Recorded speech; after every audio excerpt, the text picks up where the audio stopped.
Thanamalwila මූලස්ථාන police පරීක්ෂකතුමාගේ මූලිකත්වයෙන් Thanamalwila police ස්ථානයේ කොට්ටාශ බුද්ධාංශයේ ලද තොරතුරකට අනුව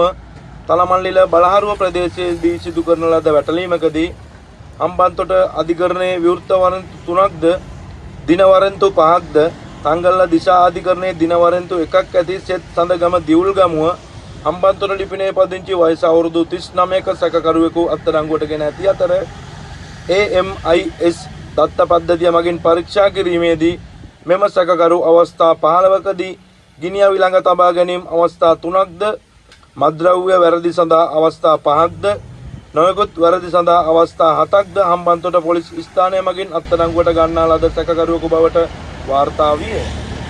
ඔහු ගමේ කදිරා නමින්ද ප්‍රසිද්ධ සැකකරුවෙකු බවද හඳුනාගෙන ඇති අතර මෙම සැකකරුවට වරෙන්තු නිකුත් වීම හේතුවෙන්